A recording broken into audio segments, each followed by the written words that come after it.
is an interesting character. For the longest time he's been depthless and overrated. His role is just being a slightly better written Marx rehash. His only info is having a friend who knows Kirby, who probably is Marx, and being a nerd for the lore of Halakandra, which I guess makes him relatable to Kirby fans. Kirby's Dream Collection added some semblance of a redemption arc. Team Kirby Clash introduced his scamming capitalist tendencies. Star Allies showed he's still overpowered even without the crown, but for the most part, Magolor was still flat. And then Return to Dreamland Deluxe came out. Now, Magolor is an example of the importance of forgiving others and repenting. Magolor is an example of how manipulators can guilt-trip you. Magolor is a look into the mind of someone with irrational twisted desires. Magolor is a showing of how capitalism takes over communities. Magolor might be one of the last remaining members of the Jamba people, and Magolor is the Kirby universe equivalent of Judas from the Bible. So yeah, Magolor got a big upgrade. Let's start from the beginning. First, using the Jamba translation sheet, we can see Magolor's name roughly translates to Liar of Paradise, and some theorize Magolor's real name is Mahoroa, which is his name in the Japanese version, but that is probably not true because the word Roa is just what lore is called in the Japanese version too. Even in the real world, there's plenty of names that mean things in other languages that are just actual words combined together, so there's no reason that he has to have a fake name. The lore nerd Magolor reads about the ancient civilizations of the universe, of the many artifacts they've left behind, and in a dusty tome he learns about a magic crown with infinite power on a planet called Halakandra. Initially doubtful, Magolor seeks out to find this crown. In Halakandra he finds a cave with many mystical treasures guarded by the guardian angel Landia. He excavated the lore Starcutter from the cave, a ship that may have been created by the humans that escaped Earth back in Forgotten Land. He gave it some battle modifications, seeing as it was probably once just a harmless cruise ship, and Magolor then tried to defeat Landia with the lore and failed. So he fled to Popstar knowing Kirby would be there. The lore falls apart, he crashes, and Kirby decides to help him fix it. Later on, Magolor takes credit for tricking Kirby into helping him fix the ship, but Kirby already volunteered to help before he even spoke a word.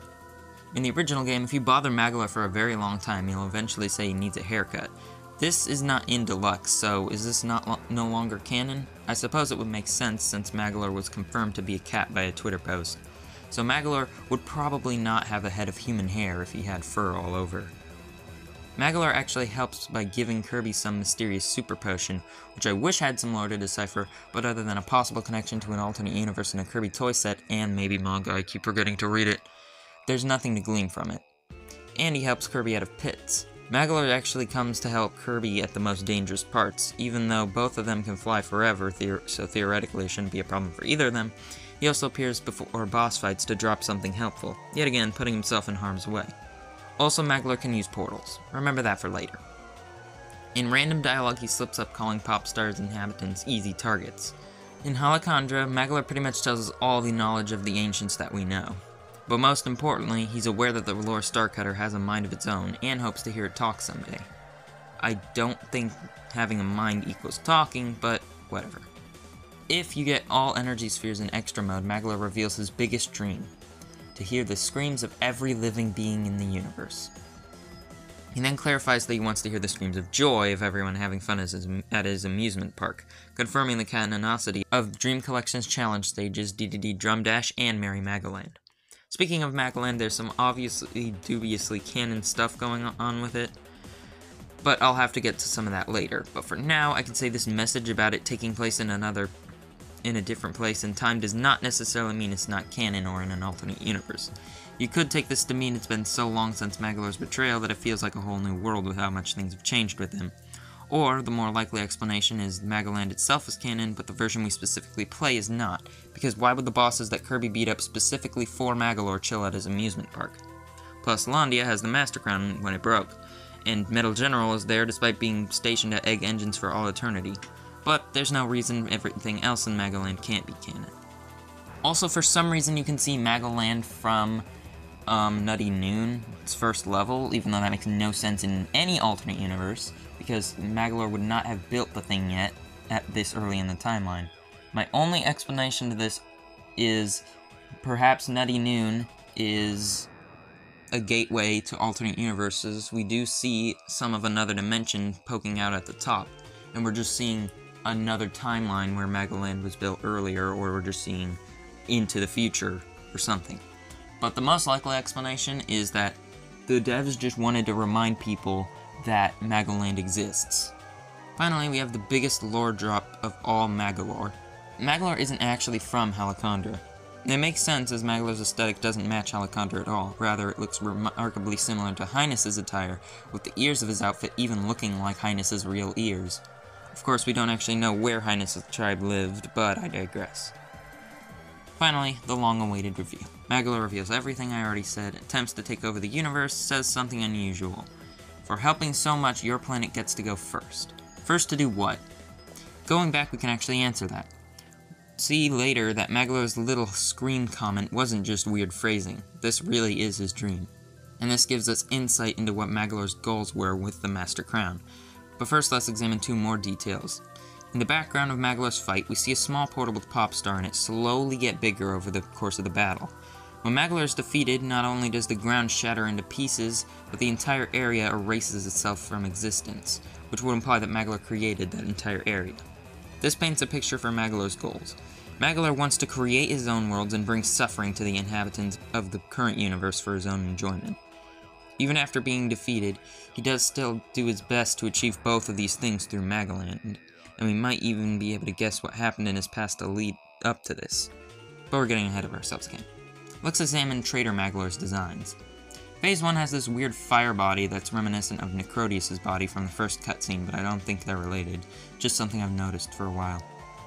The crown starts wrapping around Magolor's horns in the back, showing that even in Phase 1, Magolor was doomed by the crown.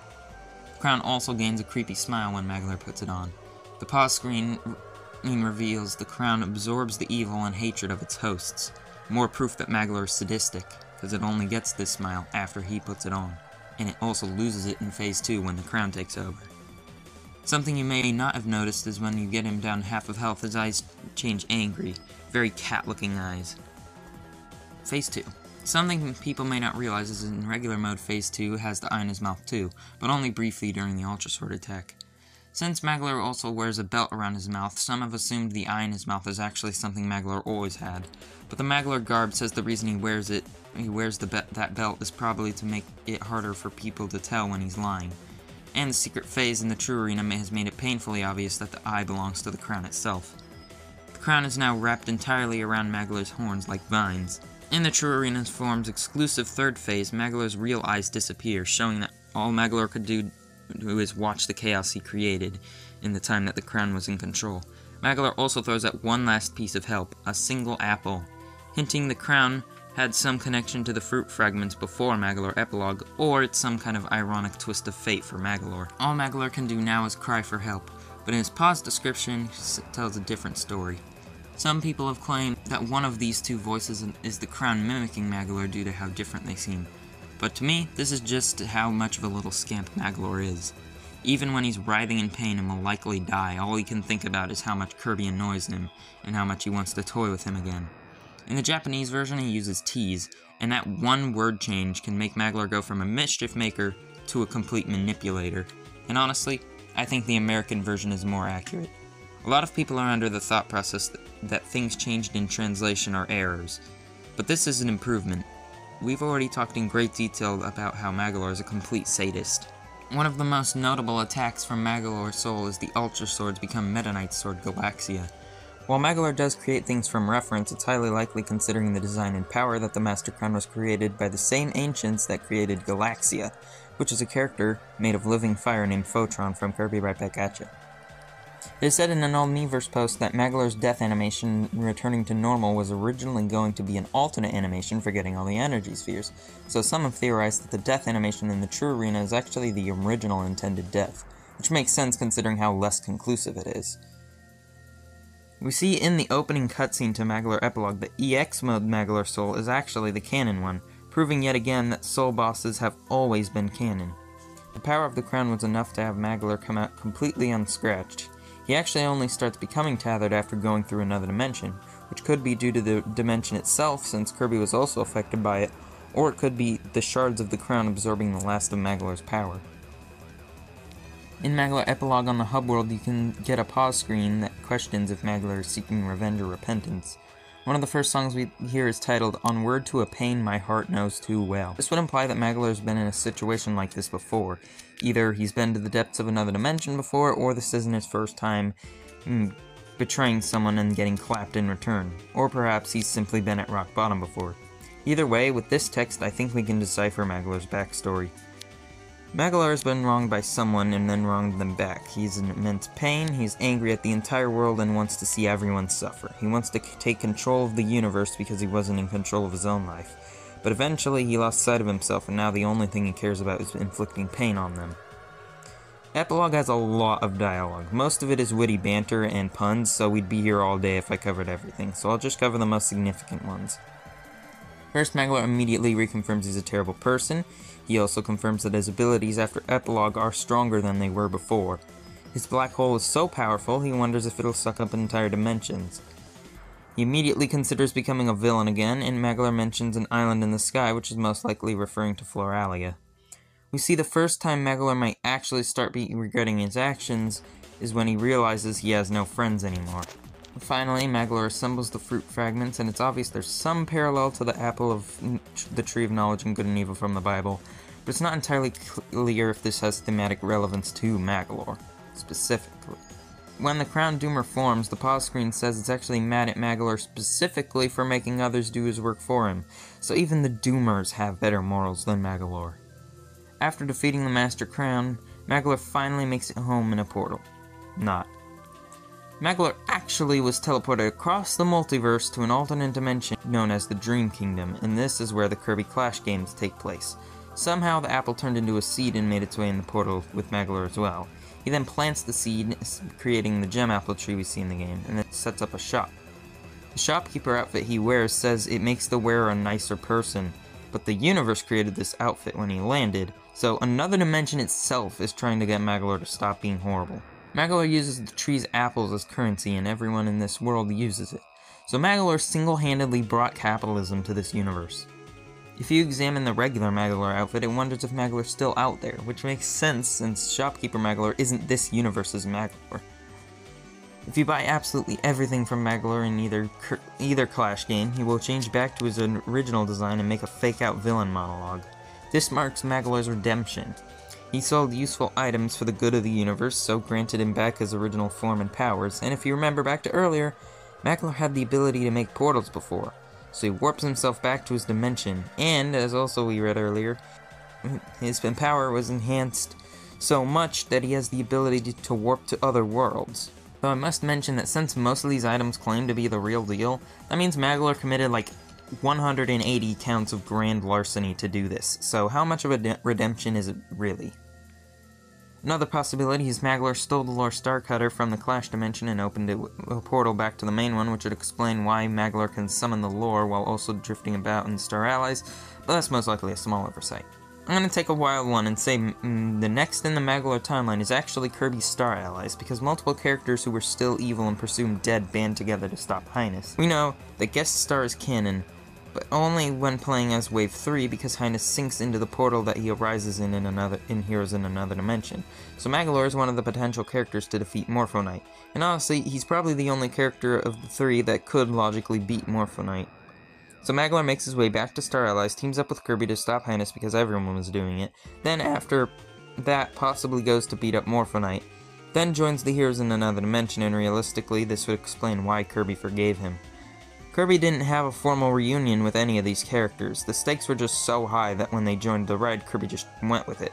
And after seeing Magolor being serious about helping, then Kirby forgives him. And it makes sense why the pause screen still questions if Magolor is a liar or not. It also just doesn't make sense for Kirby to see this villain that was presumed dead and that suddenly returning, building something in silence. He'd probably think he's building a doomsday device. Next in the Magolor timeline is the beginning cutscene of 20th anniversary, because Magolor makes a YouTube apology video and announces his new amusement park with using the funds he got from the Shoppy. I say just the intro because this game actually has an ending, which makes more sense after the other Magolor games. So I'm putting Drum Dash next in order. It was confirmed in an All-Miiverse post that the area of Drum Dash is an amusement park created by Magolor. It's a smaller scale, so it's probably one of the first ones. Next is Merry Magoland, which takes place after Forgotten Land because there's an Elf Villain statue. It might seem out of place considering how grand Magoland looks compared to the challenge stages, but if you actually look at the size of the challenge stages, they are much bigger, and this is probably in the same area anyway. As said before, Magoland is canon, just the characters that show up like Londia are not. If you beat every single challenge, Magolor once again slips up about his true desires, showing that even after everything, Magolor Epilogue, the Clash games, Star Allies, he still can't stop this urge to make others suffer.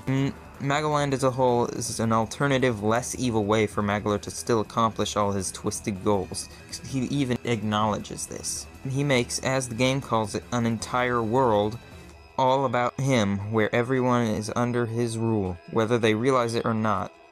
A place where, due to the obviously dangerous nature of the amusement park, he gets to hear the screams of every living being that comes to his park. Magolor also makes way for the Dream Friends to be properly redeemed by making golden statues of them. Remember how Magolor said he can't wait to toy with Kirby again? Well, he does this as well, because in the challenge stages, he challenges Kirby to a race at the end of each world. He'll often slow down and laugh just to mock, and he pulls out the most insane power yet, creating life. It's time to address Magolor's absurd power level. So we at very least know, before any crown shenanigans, that Magolor was able to warp and dash.